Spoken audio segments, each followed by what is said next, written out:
اسلام کو ہم تک پہنچایا، جو کہ امام الانبیاء ہیں، شفیع الامم ہیں، صاحب معراج ہیں، مصطفیٰ و مجتبیٰ ہیں، آخری نبی محمد عربی صلی اللہ علیہ وسلم کی امت میں ہم ہیں۔ یہ اللہ کا کرم ہے، اس کا احسان ہے۔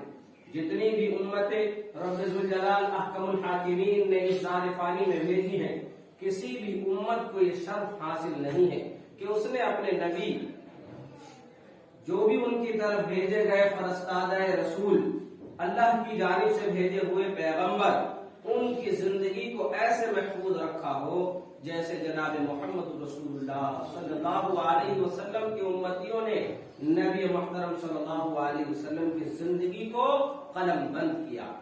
اسی کے تعلق سے گفتگو جمعے کے پچھلے جمعے چل رہی تھی، ابتدا ہوئی تھی، اور آج یہ دوسرا جمعہ ہے۔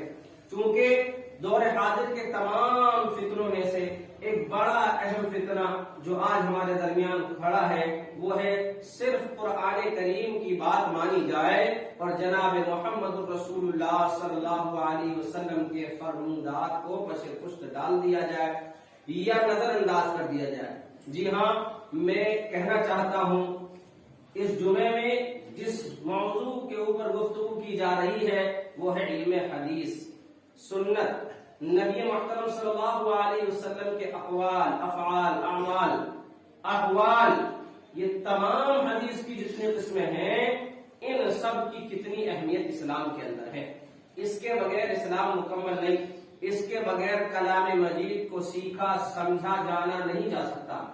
یہی وجہ ہے کہ قرآن کریم میں مختلف جگہ جہاں اللہ تعالیٰ اطیعوا اللہ کا تذکرہ فرماتا ہے کہ رب ذوالجلال کی فرما برداری کرو، اور پوچھا جاتا ہے کہ اللہ رب العزت احکم الحاکمین کی بات کیسی مانی جائے گی، تو ہاتھ میں کلام مجید کو رکھ دیا جاتا ہے کہ یہ قرآن ہے، یہ اللہ کا کلام ہے، اس میں جو کچھ اللہ کی طرف سے آیا ہے وہ لا ریب ہے، بغیر شک اور شبہ کے بالکل صحیح ہے، جیسا آسمان سے اترا ہے ویسا ہی ہم تک پہنچا ہے، لہذا اللہ کی اطاعت اور فرما برداری اس کے ذریعے کی جائے گی۔ لیکن وہیں اللہ رب العزت احکم الحاکمین وہ اطیعوا الرسول بھی بیان فرماتے ہیں۔ لہذا جب پوچھا جائے کہ رسول صلی اللہ علیہ وسلم کی اطاعت اور فرما برداری کیسے کی جائے گی، تو حدیث کا نام سن کر لوگ سمجھتے ہیں کہ گویا کہ لوگوں نے اپنی من موافق من مرضی حدیثیں گھڑ لی ہیں، لہذا اس کا اعتبار نہیں ہے۔ اسی فتنے کو دور کرنے کے لیے نوجوانان اسلام کے ذہن میں پیدا ہونے والے نئے نئے سوالوں کا اسلامی جائز شرعی حل بتلانے کے لیے جو ہے اس موضوع کو منتخب کیا گیا ہے۔ اور یاد رکھیے اللہ رب العزت احکم الحاکمین نے کلام مجید میں مختلف آیتوں میں الگ الگ پیراؤں میں الگ الگ طرح سے یہ باور فرما دیا، بتلا دیا کہ بغیر نبی محترم صلی اللہ علیہ وسلم کی حدیث کے، آپ کے فرمان کے اسلام مکمل نہیں۔ اللہ رب العزت احکم الحاکمین فرماتے والنجم اذا هوى ما ضل صاحبكم وما غوى وما ينطق عن الهوى ان هو الا وحي يوحى۔ نبی کچھ نہیں فرماتے اپنی جناب سے، بلکہ وہی کچھ کہتے ہیں جس کا ان کو وحی کر دی جاتی ہے، جس کا حکم دے دیا جاتا ہے، وہی زبان مبارک سے آیا ہوتا ہے۔ یہی وجہ ہے کہ صحابہ اکرام رضوان اللہ علیہم اجمعین نے نبی محترم صلی اللہ علیہ وسلم کی زندگی کا ایک ایک لمحہ اپنی یادداشتوں میں، اپنے سینوں میں محفوظ کر لیا۔ گزشتہ جمعہ اسی کے تعلق سے تفصیلی گفتگو ہو چکی ہے۔ اسی موضوع کی دوسری کڑی آج ہے۔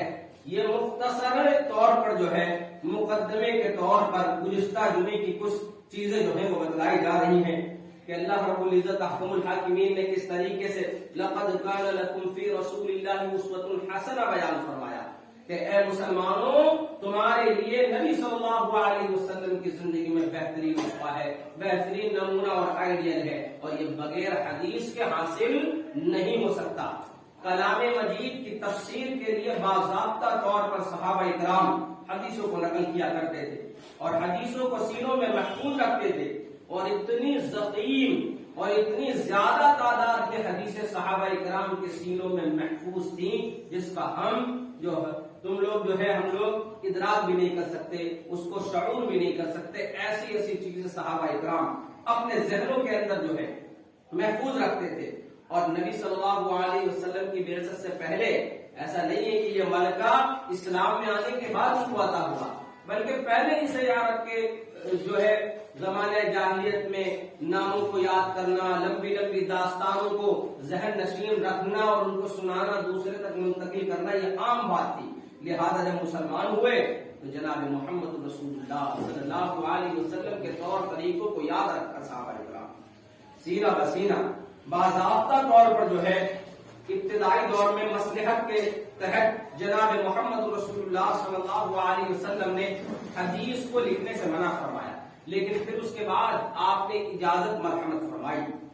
احتیاطی طور پر صحابہ اکرام حدیث لکھنے سے بچا کرتے تھے۔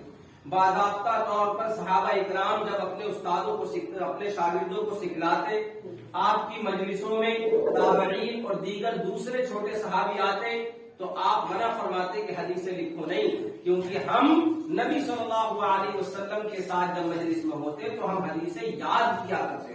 اور گزشتہ جمعہ میں نے بتلایا تھا تفصیل کے ساتھ کہ کتنے زیادہ صحابہ اکرام اس بات کی گواہی دے رہے ہیں کہ ہم مذاکرہ کیا کرتے، جیسے یاد دہانی کرنے کے بعد کچھ کمی نہ ہو، کچھ غلطی نہ ہو، حدیثوں کو سنتے سناتے تھے۔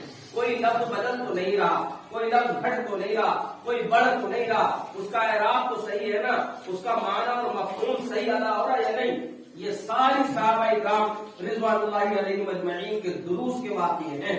لہذا یہ بات ثابت ہو جاتی ہے کہ حدیث پر کام کا سلسلہ نبی محمد صلی اللہ علیہ وسلم کے دور میں ہی شروع ہو گیا۔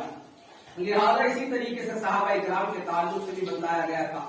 پھر باضابطہ طور پر نبی محمد عربی صلی اللہ علیہ وسلم نے حدیث کے لکھنے کا حکم صادر فرمایا۔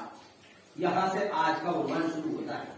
یہ پہلا دور ہے حدیث کا۔ میں نے بیان کیا تھا کہ حدیث کو سمجھنا ہو، نبی صلی اللہ علیہ وسلم کی سنت کا ذوق اور شوق ہے تو 3 دوروں میں ہم نبی کے فرامین کے حصول کو، اس کے علم کو بانٹ سکتے ہیں۔ یہ 3 بڑے بڑے دور ہیں۔ پہلا دور جو ہے وہ ابتدائے نبی محمد صلی اللہ علیہ وسلم کے زمانے مبارک سے لے کر کے اور 1 صدی تک باقی رہتا ہے تقریباً۔ پھر دوسرا دور جو ہے 2 صدی سے لے کر 3 صدی کے نصف اول تک باقی رہتا ہے۔ پھر تیسرا دور آتا ہے جس میں تمام محدثین اکرام اور جو لوگ الزام لگاتے ہیں کہ حدیثوں کو لکھنے کا سلسلہ، اس کی تدوین کا سلسلہ یہ نبی صلی اللہ علیہ وسلم کے 500 سالوں کے بعد، 1000 سالوں کے بعد جو ہے وجود میں آیا ہے۔ کون ہے یہ امام بخاری؟ کہاں سے آئے ہیں؟ کیوں ان کی بات مان لیں ہم؟ کون ہے امام مسلم؟ کہاں سے آئے ہیں اور کیوں ان کی بات مان لیں ہم؟ کیسے یقین کر لیں ان کی کتاب پر؟ تو اسی کے پیش نظر اس موضوع کو جمعے کی نماز کے لیے جمعے کے خطبے میں منتخب کیا گیا ہے۔ بغیر حدیث کے اسلام کا تصور ممکن نہیں۔ بغیر حدیث کے آپ اسلام کی کسی بھی عبادت کو مکمل جان نہیں سکتے۔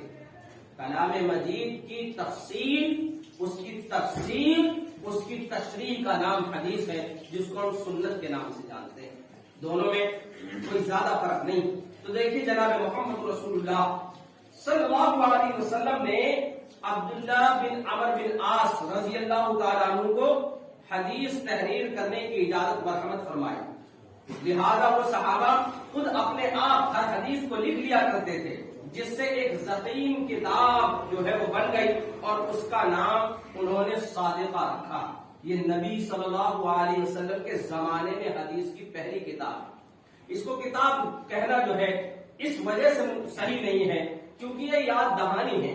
جیسے استاد سے طالب علم کچھ سیکھتا ہے، کلاس میں جا کر یاد کرتا ہے، تو جو ضروری چیزیں ہوتی کہیں بھول نہ جائے، کچھ ایسی تفسیر جو کہیں لفظ کا معنی بدلا ہوا ہے، حدیث کو علیحدہ طریقے سے سمجھ میں آ رہا ہے، آیت کے معنی اللہ رب العزت نے جو الفاظ بیان فرمائے وہ سمجھ میں نہیں آ رہے، اس کی تشریح لکھی۔ اس طریقے سے انہوں نے یاد دہانی کے طور پر جو نوٹس جسے ہم کہتے ہیں آج کل کلاس میں بیٹھ کر بناتے ہیں، وہ نوٹس کی ایک کتاب جس کو صادقہ کہا جاتا ہے۔ پھر اسی طریقے سے نبی صلی اللہ علیہ وسلم نے رافع بن خدیج رضی اللہ تعالیٰ عنہ کو بھی حدیث کے لکھنے کی اجازت دی اور لوگوں اور دیگر دوسرے صحابہ کو بھی اس کے ذریعے سے اجازت مل گئی، وہ حدیث کو لکھنے لگے۔